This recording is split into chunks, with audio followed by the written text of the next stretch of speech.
Wendy, I have a loved one and I think they're addicted. How can I help them? This is one of the other most frequent questions I receive whenever I start sharing my story of alcoholism and the journey of sobriety that I have been on. This is a really hard question. And the answer to it that I'm going to attempt to share today is not an easy one. And it's not maybe what you want to hear, but it is the reality of what you have to deal with.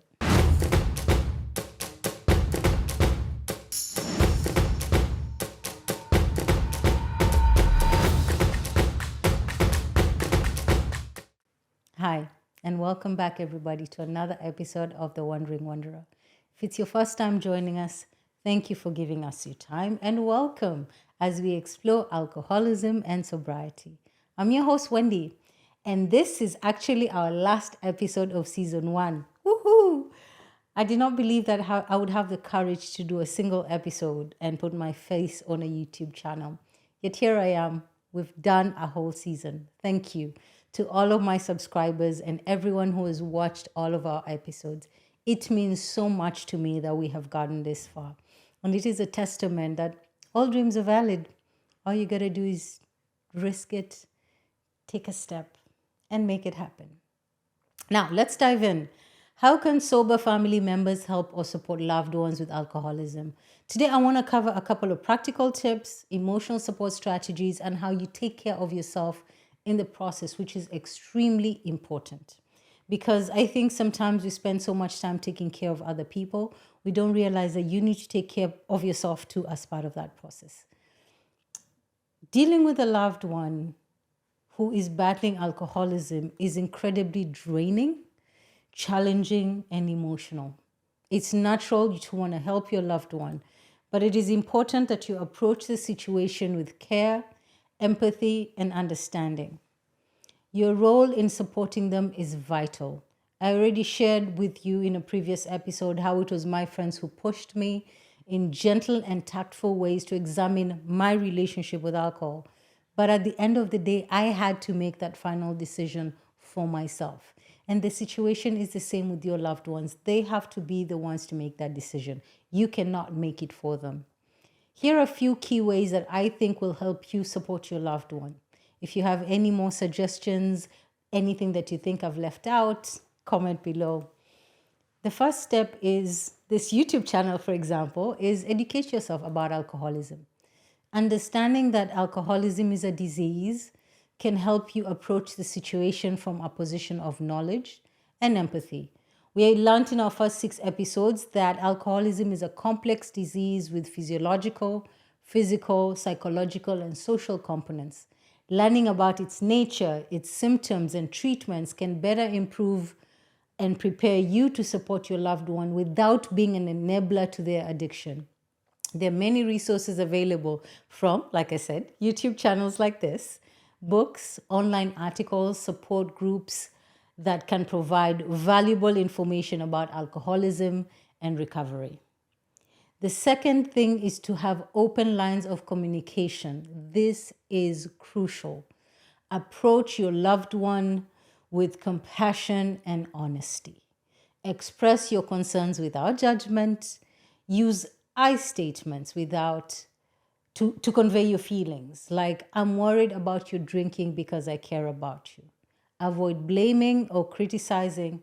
Focus on how their behavior affects you and express your willingness to support them in seeking help. When I think about how I got started, my friends did not realize how well they did this. They did it exactly right for me. It was not one single conversation like an intervention or like a major intervention where all my friends got together. No. They didn't do that. It was many kind and loving conversations where I never doubted that they cared for me and these conversations were coming from a place of love. They offered continuous support for me until I was ready to make that decision and start that journey on my own. And even after that, they have always been there for me and continue to support me through the process.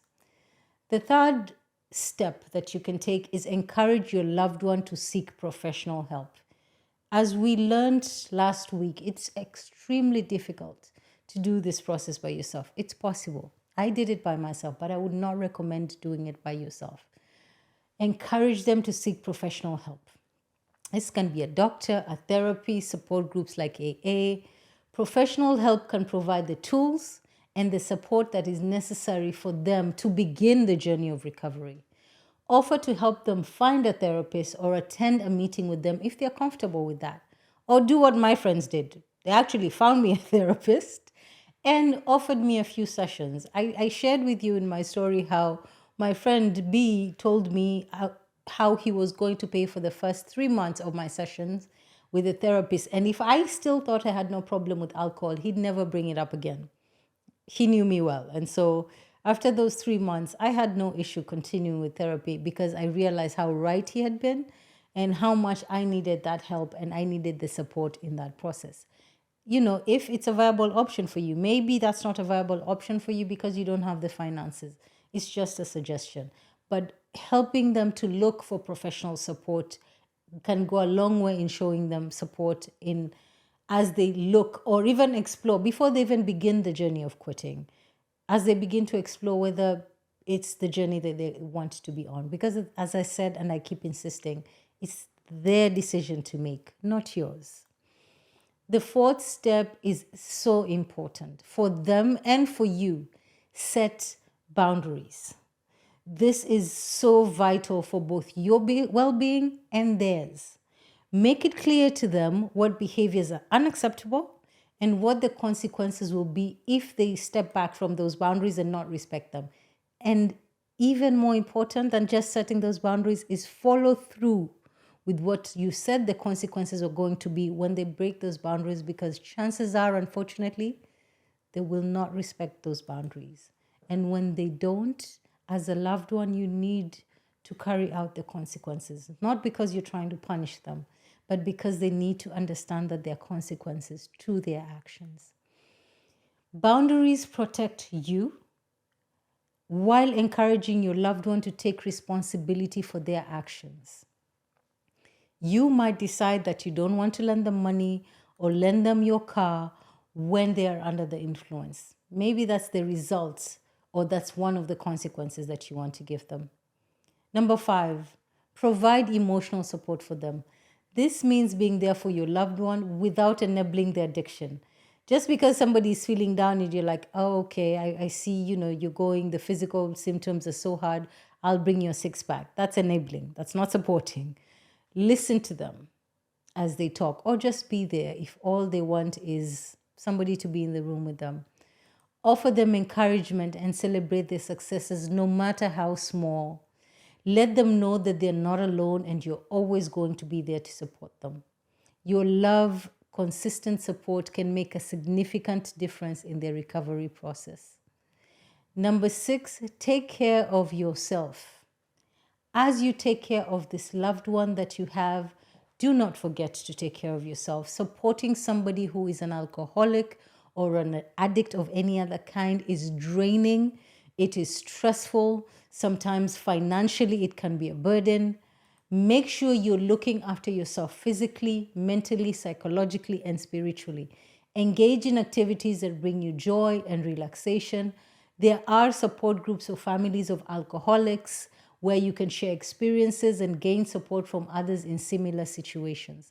The same way we tell people all the time that you have to pour your glass first, you have to make sure your glass is full so you're able to pour into others. You cannot pour into others from an empty glass. This goes even double, if I may say that, for alcoholics and addicts. You need to be coming from a place where you have taken care of yourself and are taking care of yourself as you attempt to take care of others. Number 7, be patient and be hopeful. Recovery is long and it is difficult. The relapse is real. There's people who've been sober for 10, 15 years who fall off the wagon. There's people who get sober for 2 months and fall off the wagon. Be patient and maintain hope. Understand that there will be setbacks and that every step is progress. You need to be okay with that. Celebrate small victories with your loved ones and remain optimistic. Your positive outlook can provide encouragement for your loved one.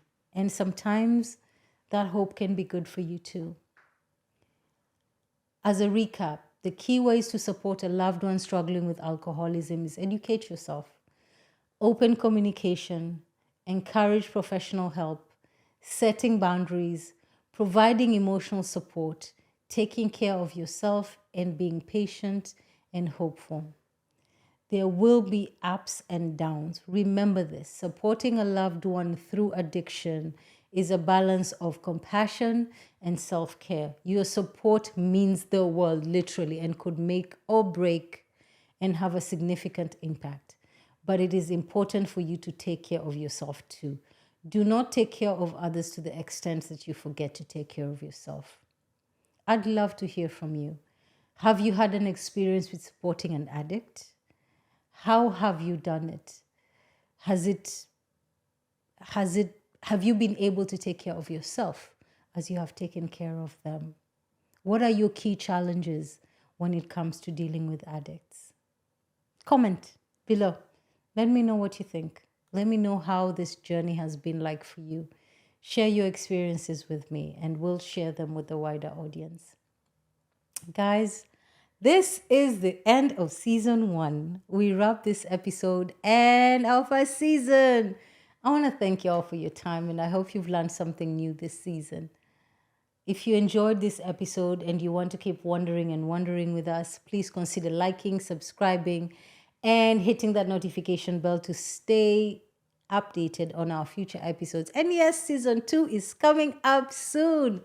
It'll mean the world to me if you join me again. Remember, you're never alone, and no matter how dark or bleak it seems, you are stronger than you know.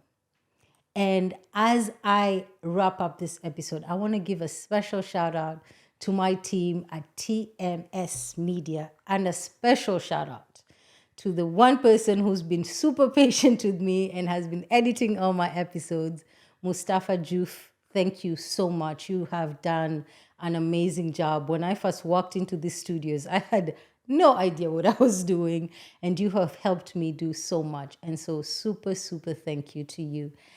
And so until the next season, which is about a month away, stay strong, stay blessed. And yes, one step at a time. We got this and we will do this together. See ya.